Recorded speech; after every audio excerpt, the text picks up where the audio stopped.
ഇന്ന് ഞാൻ നിങ്ങൾക്ക് വൈഫൈ എററുകൾ ഫിക്സ് ചെയ്യാൻ വേണ്ടിയിട്ടുള്ള ഒരു ടൂൾ ആപ്ലിക്കേഷനാണ് പരിചയപ്പെടുത്തുന്നത്.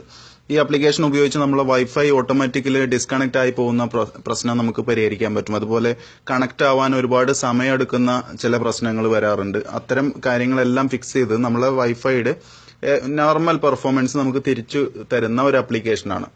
അപ്പം ഈ ഒരു ആപ്ലിക്കേഷൻ പലപ്പോഴും വൈഫൈ എറർ വരുന്നത് സോഫ്റ്റ്വെയർ അപ്ഡേറ്റ് ചെയ്തതിന് ശേഷമായിരിക്കും പല ആളുകൾക്കും അനുഭവപ്പെട്ടിട്ടുണ്ടായിരിക്കുക.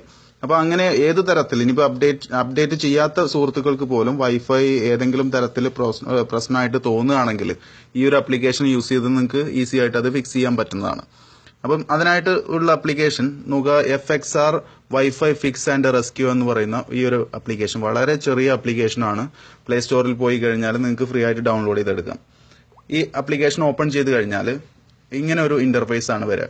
ഇതിനകത്ത് ഫിക്സ് മൈ വൈഫൈ എന്ന് പറയുന്ന ആ ഫസ്റ്റത്തെ ബട്ടണിനകത്ത് നമ്മൾ ക്ലിക്ക് ചെയ്ത് കഴിഞ്ഞാൽ എന്താ സംഭവിക്കുക എന്ന് വെച്ചാൽ നമ്മളുടെ വൈഫൈയുടെ എല്ലാ സെറ്റിംഗ്സുകളും റീസ്റ്റോർ ചെയ്യുകയാണ്, ഒന്ന് റീസെറ്റ് ചെയ്തെടുക്കുകയാണ് ചെയ്യുന്നത്. അപ്പോൾ നമ്മളെ സ്വാഭാവികമായിട്ടും നമ്മളെ വൈഫൈ ഇതിനകത്ത് സേവ് ചെയ്ത് വെച്ചിട്ടുള്ള എല്ലാ പാസ്വേഡുകളും നമുക്ക് നഷ്ടപ്പെട്ടു പോകും.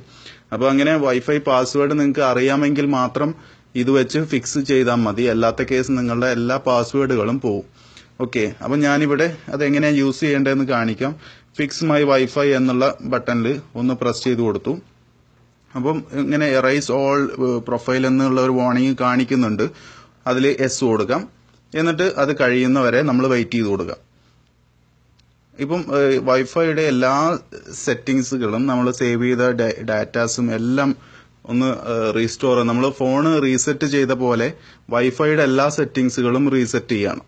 അപ്പോൾ നമ്മൾ വൈഫൈയുടെ എറർ മാറാൻ വേണ്ടിയിട്ട് ഫോണ് റീസെറ്റ് ചെയ്യേണ്ട ആവശ്യമില്ല. ജസ്റ്റ് ഈ ഒരു ടൂൾ ഉപയോഗിച്ച് ഒന്ന് റീസെറ്റ് ചെയ്ത് കഴിഞ്ഞാൽ നമുക്ക് ഫോൺ റീസെറ്റ് ചെയ്യാതെ തന്നെ ജസ്റ്റ് വൈഫൈ റീസെറ്റ് ചെയ്തുകൊണ്ട് നമ്മളെ എല്ലാ പ്രശ്നങ്ങളും പരിഹരിക്കാം.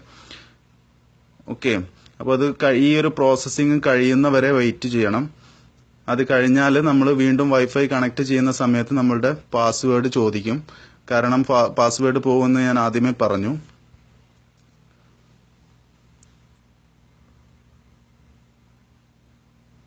ഓക്കെ, ഇപ്പോൾ ഇവിടെ റിപ്പോർട്ട് സക്സസ്ഫുൾ എന്ന് പറഞ്ഞിട്ട് കാണിക്കുന്നുണ്ട്. ഒരു ഗ്രീൻ കളറിലുള്ള ലെറ്റേഴ്സ് എല്ലാം കാണും. നമ്മൾ അത് ഫിക്സ് ആയി കഴിഞ്ഞു നമ്മളുടെ വൈഫൈ. ഇനി അതിനുശേഷം നമ്മൾ വൈഫൈ വീണ്ടും ഓൺ ചെയ്തു. ഞാൻ ആദ്യം ഓൺ ചെയ്ത് വെച്ചിട്ടുണ്ടായിരുന്നു. ഇത് ഫിക്സ് ചെയ്യുന്ന സമയത്ത് ഓട്ടോമാറ്റിക്കലി അത് ക്ലോസ് ആവും. അതിനുശേഷം നമ്മൾ കണക്ട് ചെയ്യാണ്. ഞാൻ എൻ്റെ വൈഫൈ എടുത്തു. നോക്കുക, പാസ്വേഡ് ചോദിക്കുന്നു. ആദ്യത്തെ കേസ് ജസ്റ്റ് വൈഫൈ ഓൺ ചെയ്താൽ തന്നെ കണക്ട് ആവുമായിരുന്നു. പക്ഷേ ഇപ്പോൾ പാസ്വേഡ് എല്ലാം എറൈസ് ചെയ്ത് കളഞ്ഞു. അത് കാരണം ഇനി നമ്മൾ ആദ്യം തൊട്ട് പാസ്വേഡ് കൊടുക്കണം. ഓക്കെ ഫ്രണ്ട്സ്, അപ്പോൾ ഇനി പാസ്വേഡ് കൊടുത്തു കഴിഞ്ഞാൽ വളരെ പെട്ടെന്ന് തന്നെ കണക്ട് ആവുന്നതായിട്ട് നിങ്ങൾക്ക് കാണാം. നിങ്ങളുടെ വൈഫൈയുടെ എല്ലാ പ്രശ്നങ്ങളും ഇത് ഉപയോഗിച്ച് പരിഹരിക്കാൻ പറ്റുന്നുണ്ട്. നിങ്ങൾ തീർച്ചയായിട്ടും ഉപയോഗിച്ച് നോക്കുക. വൈഫൈ പ്രോബ്ലംസ് ഉള്ള എല്ലാ സുഹൃത്തുക്കൾക്കും ഇത് വളരെ യൂസ്ഫുൾ ആയിരിക്കും. Friends, thank you.